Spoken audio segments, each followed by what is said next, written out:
Yeah, so firstly, I'm just going to talk for about, I think, 25 minutes, so make yourself comfortable. So yeah, we've been exploring wisdom in this Sangha Night series by looking at the idea of the middle way between existence, in the sense of a separate, unchanging self, and non-existence. So there is all this, life, full, rich, it's here. And yet, it's changing all the time, it's dynamic, it's relational. There's nothing in it that's fixed or lasts forever. So that's what we've been talking about. And tonight we'll be looking at the source of all those teachings, what the Buddha taught, as far as we know, around 500 years ago.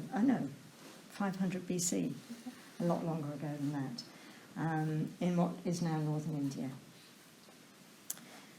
So I was thinking, what would I like to talk about? And I was thinking, well, we could unpack, what the Buddha taught about the middle way. What does it mean in terms of consciousness, in terms of free will? All sorts of interesting questions. But I'd rather talk about how the Buddha taught, because how the Buddha taught is in itself an expression of the middle way. And I'll be saying that the Buddha taught in a way that is not metaphysical. It points us to our direct experience, and it takes us beyond suffering and ultimately beyond words and concepts. And then we'll sail away on some of those rafts. So yeah, not metaphysical. Sometimes in the early texts, we do find passages that are poetic, even mystical, slightly shades of Heart Sutra that we were listening to a few weeks ago. But more often the Buddha's teachings are stated very directly, very simply. For example, he says to a disciple called Kachana, all exists, Kachana, this is one extreme. All does not exist, this is the second extreme. Without veering toward either of these extremes, the Tathagata, which is another name for the Buddha, teaches the Dharma by the middle. So there you have it. Simple, eh? And one gets the impression from the discourses that in the Buddha's day, people tried quite a lot to get him to elaborate, to philosophize, give abstract explanations, and to questions like, is the world eternal or not? Is the soul the same as the body? Does the Buddha exist after death? But the Buddha didn't answer. And in fact, these kind of questions became known as the undeclared questions, questions that the Buddha refused to answer. How maddening. So in one story, a disciple called Malunkyaputta, he's at the end of his rope with the Buddha, and he's on the point of leaving the Sangha completely. He says he doesn't approve or accept that the Buddha won't answer these questions. And if he doesn't know the answer, why doesn't he just say so? And the Buddha says, well, have I ever promised to give you answers to these questions? No. And why? They are not beneficial. So the aim of the Buddha's teaching is just to put an end to suffering, as Naravira said earlier on. Both formally and now, he said, it is just suffering and the cessation of suffering that I proclaim. So metaphysical speculation isn't going to get people there. And he says Malunkyaputta is like a man who's been shot with a poisoned arrow. And before allowing a surgeon to remove the arrow, he wants to know all kinds of things. Who shot me? What kind of arrow is it? What was the bow like that the arrow came from? And waiting for all those answers, which he can never actually find out anyway, he dies. So the urgent thing is to get the arrow out, rather than speculate how it got there. Also, metaphysical speculation is likely to befuddle the mind. You find yourself, the Buddha says, in a thicket of views, a wilderness of views, a contortion of views. It is beset by suffering, by vexation, by despair, and by fever. So maybe we know the feeling with these thoughts going round and round our head. And it's not that the Buddha is against us using our thinking mind, because we have a thinking mind, and in the early teachings, it's quite clear that the Buddha expects us to use it, to question our views. So in one sutta, he says that we can use thoughts like a carpenter's wedge. It's direct, it's sharp, and it can penetrate where it's needed. But the point about these metaphysical questions, such as is there a soul, do you exist after death, is that in one way or another, they're all assuming that either something exists, in the sense that it has a separate, unchanging core, or it does not exist. And as we've seen, the Buddha doesn't accept the basis of these questions. Without veering toward either of these extremes, the Tathagata teaches the Dharma by the middle. So what does he do? Well, instead of answering these metaphysical questions, in order to take out that poisoned arrow, the Buddha points us to our direct experience. And he says, look, just see how things are for yourselves. And often he starts with impermanence, because this is something obvious, at least superficially. We've only got to look around us, even mountains in their own slow time crumble, houses fall down, our favourite TV series ends. Can't believe it, can you? We change, our moods, thoughts, personality even. So it can be very instructive, actually, to look at, well, the me I think I am today, how is it different from the me I was last year or 5 years ago? Or we can look into our everyday experience and we can ask ourselves, well, is there actually anything in our experience that doesn't change? Try it. Is there anything that you see, anything that you feel, anything that you think, taste, touch, that remains the same? It's all moving, all changing. It's just one thing after another, just all moves on. So yeah, bit of challenge. Try it this week and see. Do you find anything unchanging, really, in your experience? Is there anything?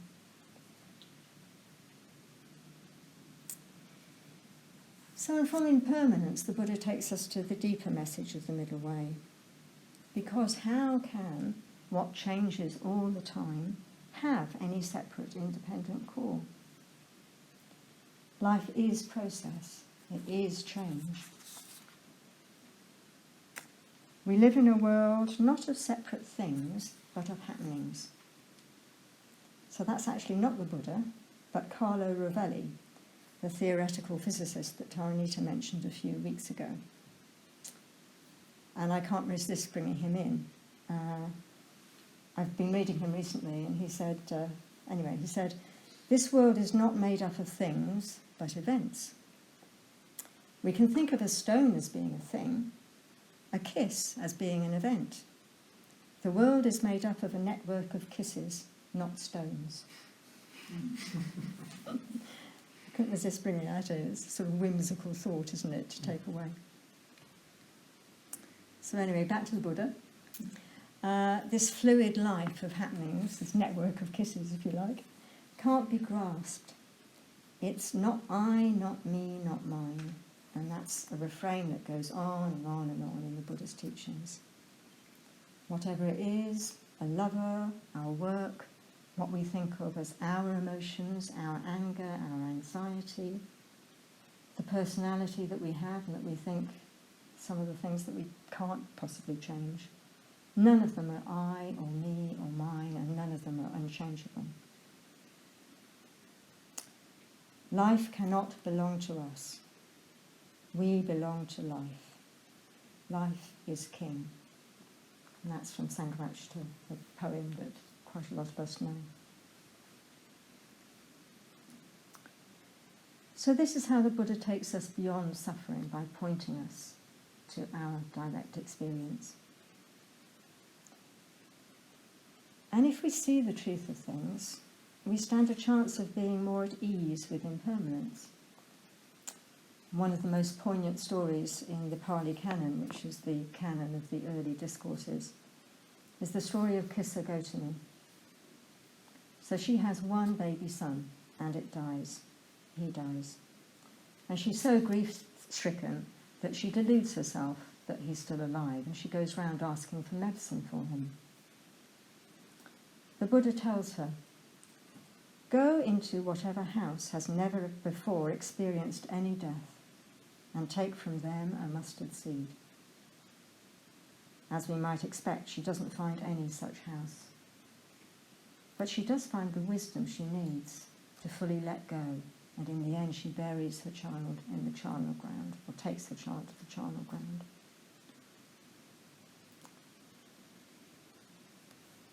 So, and if we see the truth of things, we might grasp less, stop causing ourselves and others so much suffering, stop trying to impose shapes on others, or release a bit from trying to impose shapes on ourselves or thinking that we can't change. Allowing life to be what it is.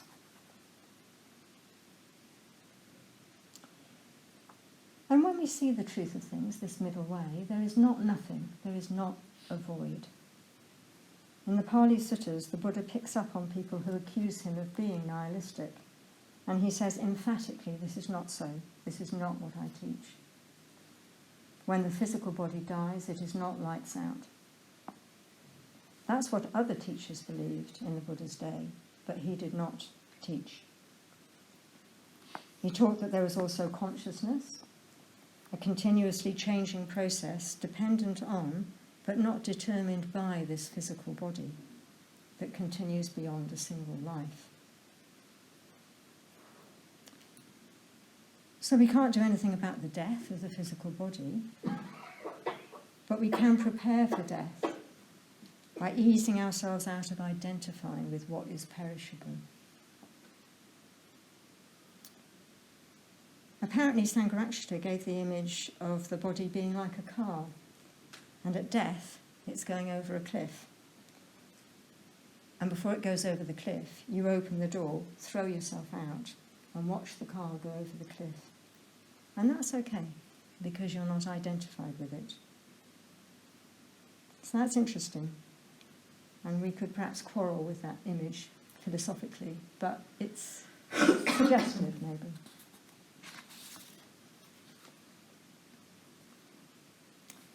So for us, practicing with this wisdom day to day, looking into impermanence, into the fact that there's no core self and so on, it can come with a bit of a health warning. We've referred to this in earlier sessions here. Especially if you're inclined to slip into nihilism, a sense that there's nothing or no meaning. And Maitri Jyoti gave the tip of actually looking in small doses. So look for a bit, take on what you can, and then drop it and just go and do something, just relax, go to something you really enjoy, watch a film or whatever. And you may need your friends. So I've been very grateful to my friends over the years who, when I started to go down that plug hole, I go down it much less now these days than I used to, but I used to go down it quite a lot. And somebody would just be there and say, hey, like sort of raising a flag, what about metal? You've forgotten something here. So, but actually, when we do see things truly as they are, according to the Buddha, and in fact all the great teachers since the Buddha's time, they're quite clear that what we lose is just a kind of skewy idea of the world and ourselves that's only ever led to suffering. And what arises is freedom, bliss, love. So the Buddha's path is described as a path to be trodden with joy, piti gamaniya. And the goal is likened to the relief and the rejoicing you might feel when all your debts have disappeared. That's quite topical, I was thinking. A lot of people in debt these days. Recovering from a terrible illness, or let out of prison, or having just let go of a terribly heavy burden. So the Buddha in this way takes us beyond suffering. He also takes us beyond words. And we've heard a lot about that over these last few weeks, that what is being pointed to here is a land ultimately without words and without concepts. So no language can do justice to life as it is. Experience that's vividly present, it's very real in that sense, but it slips through our fingers. It's not pinned downable, graspable. And in one story, the Buddha uses the example of churning milk to illustrate this. And he gives the example to a would-be disciple called Chitta, the son of an elephant trainer. We get these little details about people in the stories. It's quite nice. So first of all, he says there's this thing we call milk. And then, oh, look, it's changed. There's curds now. And then, oh, look, it's butter now. But those, he says, are only convenient labels. We're conveniently cutting up what's actually just a whole process, a flow. Because when does the milk become curds actually? All labels are like that. They're just a convenient approximation to reality. And sometimes a dangerous one.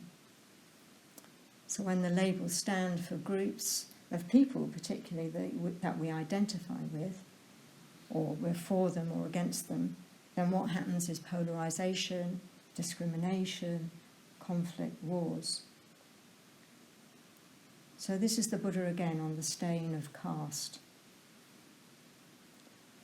With humans, no differences of birth make a distinctive mark in them, nor in the hairs, nor in the head, nor in the hands, nor in the feet, nor in their colour or in voice.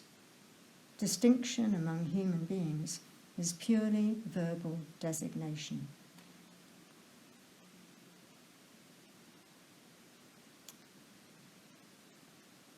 And also the label that we probably most deeply identify with is the label self, myself. So that too is a label. It's not true, not real. So what about the Buddha's teaching? Because he used a lot of words.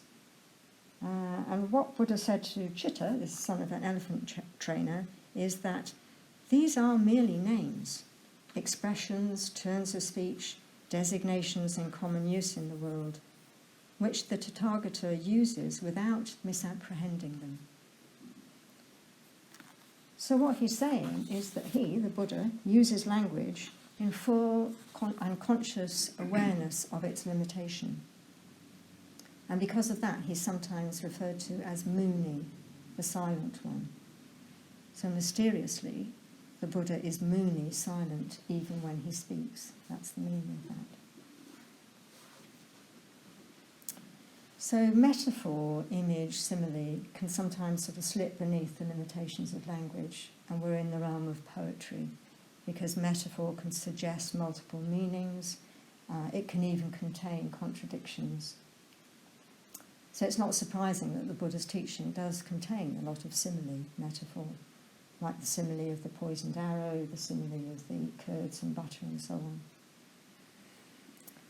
However, it has to be said that a lot of the teachings aren't like that. So it's all those lists that we might either love or hate. You know, the 5 this, the 42 this, the 108 that. And they sound so definitive. They parcel things up into categories. And so it's easy to forget that even these are just labels. Even this is not to be taken literally. But that is the case. They're all models trying to point us towards that inexpressible experience of awakening. Therefore, we need to look beneath to the spirit of them rather than relying on the letter. And one obvious example I thought of is the 5 precepts. And there's a precept concerning truthful speech. But if we were to speak truthfully and unkindly, then we wouldn't be speaking in the spirit of the precepts.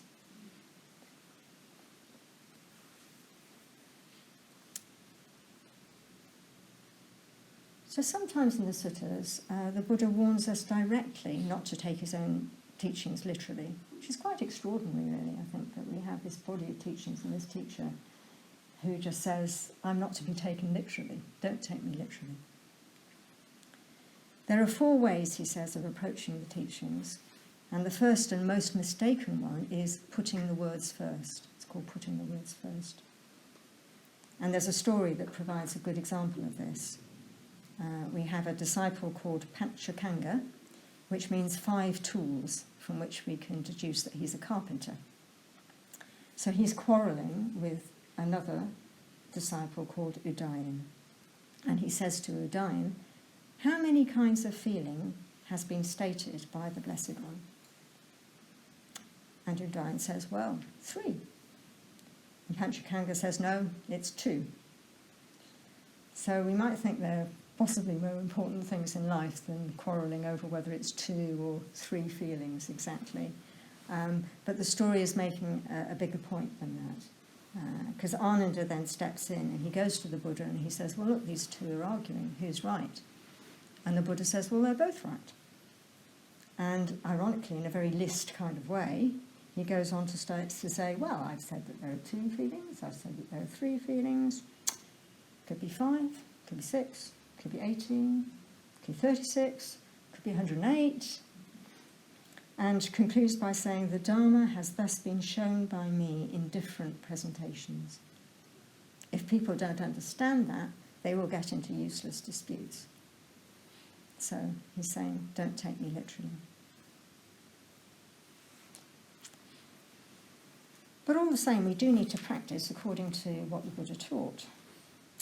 So the balance that we need is illustrated by a great story called the Simile of the Snake, which Simonada referred to actually last week. And in fact there are 2 big similes in it, the snake and the raft, and they need to be understood together.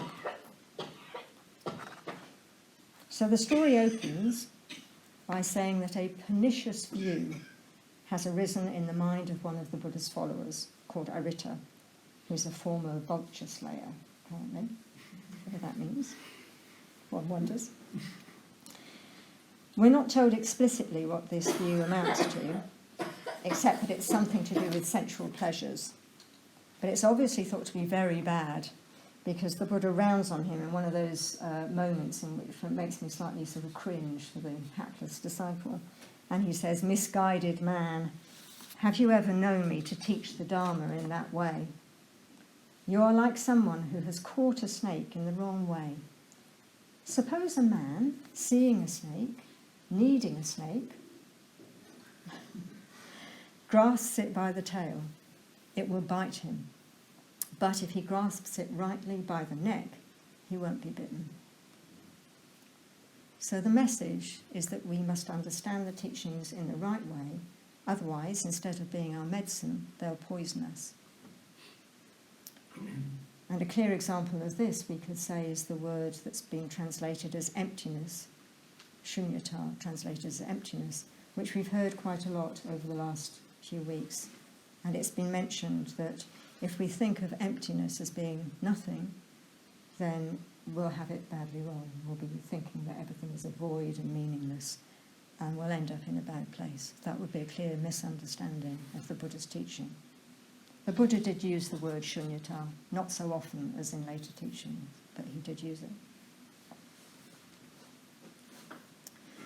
But then this story moves on to show us that even when we grasp that snake rightly by the neck, we mustn't grasp it too tight. And here is the famous simile of the raft. Suppose you're on a journey and you see before you a vast expanse of water. The near shore is dangerous and fearful, and the far shore is safe and free from fear. But there is no bridge, no ferry to take you across. what do? You collect twigs, grass, branches, leaves, anything that's sufficient to make a raft. You set off across the water, making an effort to paddle with your arms and legs. And eventually you arrive at that far shore. So you might then think, this raft has been very helpful to me. Look, it's got me all the way to the far shore. Suppose I hoist it on my shoulders and then walk on. Would that be helpful? No. The raft is now a burden, and you need to let it go. Leave it on dry land, or set it adrift on the water, and then walk on free. So, the Buddha concludes, I have shown you how the Dharma is similar to a raft, being for the purpose of crossing over, not for the purpose of grasping. So the raft simile expresses in itself the middle way. The whole of the Buddha's teaching points to an experience beyond all our ideas of existence or non-existence, the experience of awakening, mysterious, vivid, ungraspable, in which everything, even including the one who is awakened, is fluid and not separate. So when we awaken, maybe we could say we just become life. And what's needed for that experience to happen? Well, we need a means of transport, something we can trust to get us there. But because what we're awakening to is precisely just this ungraspable life, we'll be led astray if we fixate on the means of getting there and turn that into something solid, separate and fixed. And we'll go astray if we don't see that the journey is also our journey.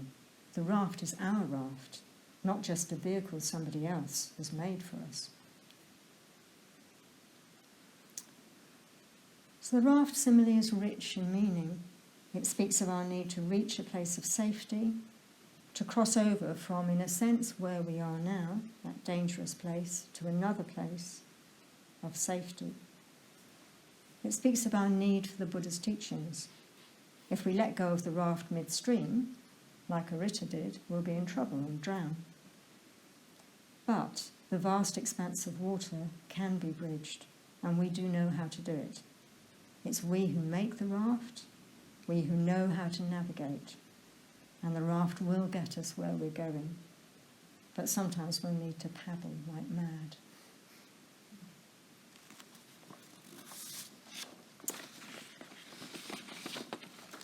So,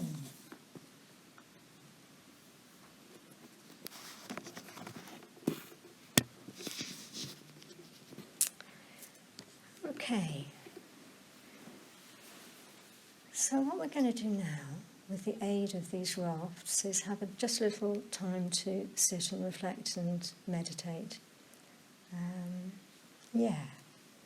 And I put out a call for rafts from some of our friends in the Sangha to help us this evening, and I thought maybe I'd get a few drawings or whatever, and look what's arrived. It's just amazing, just fantastic, this sort of creative happening that's come into the shrine room. So thank you very much, it's fantastic. Yeah, so we'll be using this a bit in our reflection. And you can see there's the Buddha there on the far shore, waiting to receive us. And here's our dangerous shore here. There are lots of rafts that have already set out over the expanse of water, and they're a bit higgledy-piggledy, I notice, which is quite interesting, isn't it? Because I feel perhaps we are quite higgledy-piggledy in the Sangha, all sort of making our journeys and jostling in our different ways. Some rafts are sort of very well constructed and, they're kind of all together. And there's one raft, I think, that's in trouble a bit, sort of a bit falling apart. There's a raft with two rafts together, showing that sometimes we really do need to travel together across that water. So yeah, some wonderful, wonderful images there. And again, some crafts, not all rafts, we can extend the metaphor a bit, around this water. So this is inspiration for us this evening.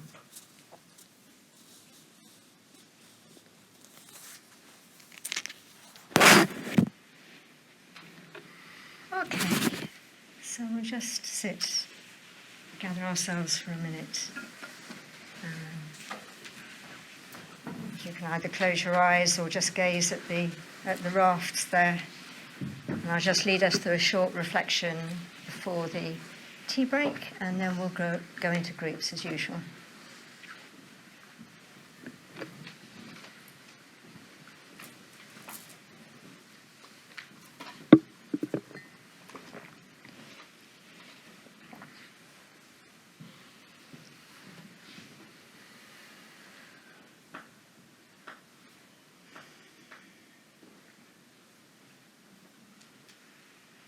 Okay, so just settling into ourselves. A lot of words, so allowing those to fade away. Feeling our connection with the earth.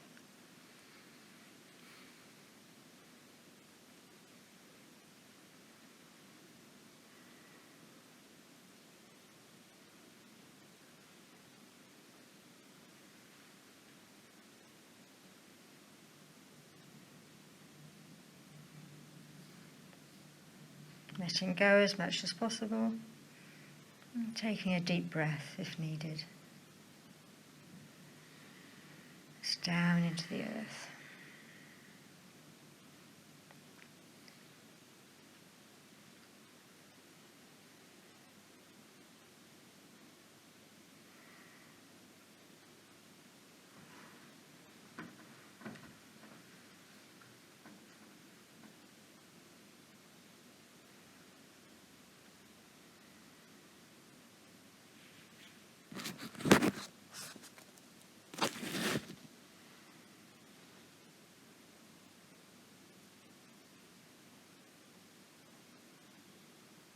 And so we can imagine that we're standing there on the edge of this vast expanse of water. And we've made our raft.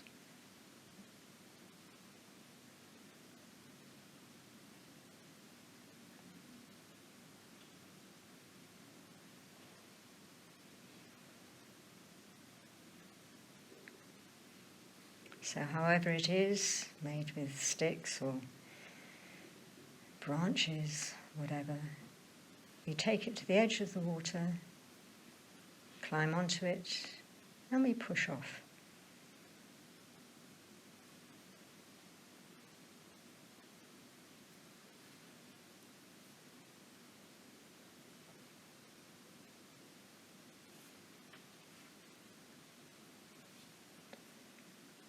The water might be choppy or calm, and you're paddling away. But you know where you're going. We're going home, to safety, to the other shore.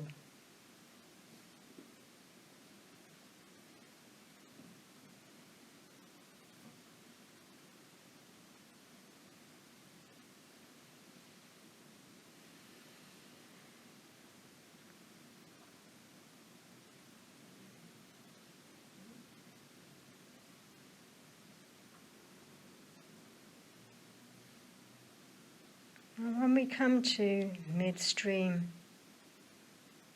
we can stop.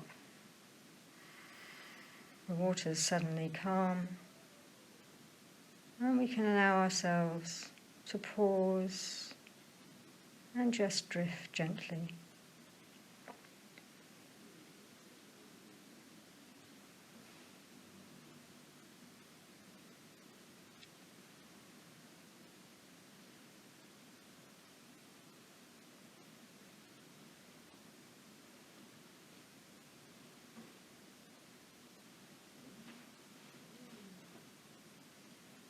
And as we do, we reflect,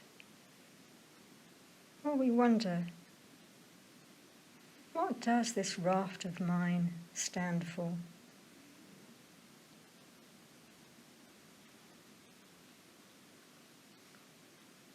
What's taking me to the other shore right now at this time?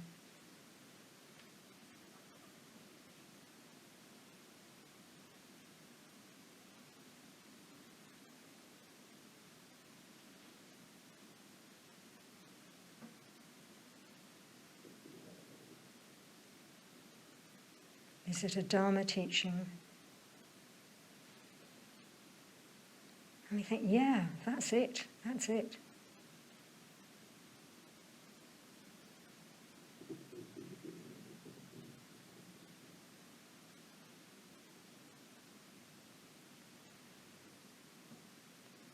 A connection with metta, with love.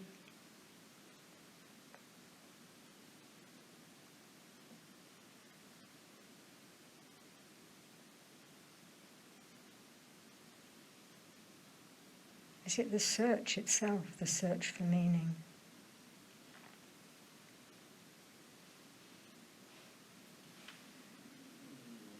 Are we drawn by beauty, devotion?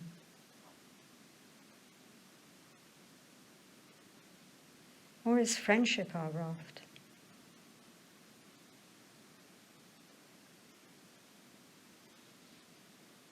So just taking a few minutes. What does this raft stand for right now for you?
So if thoughts and images are arising, just let them arise, whatever they are.